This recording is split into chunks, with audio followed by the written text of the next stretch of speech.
সোনারপুর গ্রামের পাশে ছিল এক বিশাল জঙ্গল। সেই জঙ্গলে নানা রকম প্রাণী, হরিণ, বানর, খরগোশ, পাখি আর অবশ্যই এক ভয়ঙ্কর সিংহ। নাম তার সিংহরাজ ভয়ঙ্কর। সবাই তাকে ভয় পেত। জঙ্গলের রাজা হিসেবে সে প্রতিদিন এক একটা প্রাণী ধরে খেত। কিন্তু সবাই তার ভয়ে থাকলেও একটা প্রাণী ছিল একটু আলাদা। একটা লালচে রঙের ছোট্ট শিয়াল, নাম ঝিলিক। ঝিলিক ছিল চালাক, বুদ্ধিমান আর সব সময় কিছু না কিছু পরিকল্পনা করত। একদিন সকালের দিকে সিংহরাজ শুয়ে রোদ পোহাচ্ছে। হঠাৎ শুনল কিছু প্রাণী আলোচনা করছে। আজ আবার কার পালা রে?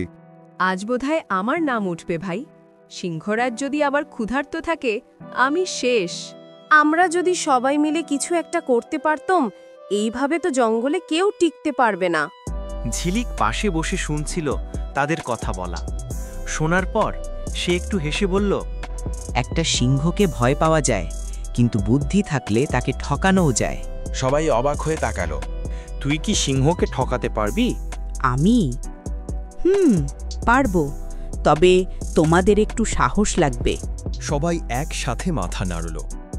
দুপুরের দিকে সিংহরাজ গর্জে উঠল, ওই, আজ কে আসবে আমার দুপুরের খাবার হতে? সিংহ রাজার গর্জন শুনে সবাই একসাথে তার সামনে এসে হাজির হলো। সবাই কাঁপতে কাঁপতে লটারিতে নাম তুলল, আর ভাগ্যক্রমে ঝিলিকের নাম উঠল। সবাই ভাবল এইবার বোধহয় ঝিলিকের শেষ। কিন্তু ঝিলিক হাসল। চিন্তা করো না, আজ আমি রাজাকে খাবার নয়, বুদ্ধির স্বাদ খাওয়াবো। ঝিলি ধীরে ধীরে সিংহের সামনের দিকে যায় আর সকলে মিলে জঙ্গলের দিকে। এই শিয়াল, আজ তুমি দেরি করেছ কেন? হ্যাঁ মহারাজ, সেই বলল এখন থেকে এই জঙ্গল আমার। আমি তো অবাক, তাই ভাবলাম আপনাকে জানিয়ে যাই। সিংহরাজের চোখ রক্তবর্ণ হয়ে গেল। আমার জঙ্গলে অন্য সিংহ, কোথায় সে? মহারাজ, আমি দেখাতে পারি, কিন্তু খুব সাবধান, সে অনেক রাগী। সিংহরাজ গর্জন করে উঠল, আমার চেয়ে রাগী কে আছে? চলো আমাকে দেখাও। ঝিলিক সিংহরাজকে নিয়ে গেল জঙ্গলের এক কোণে, যেখানে ছিল এক বড় জলাশয়। বিকেলের আলোয় পানি চকচক করছিল, আর পানিতে প্রতিফলিত হচ্ছিল সিংহরাজের নিজের মুখ।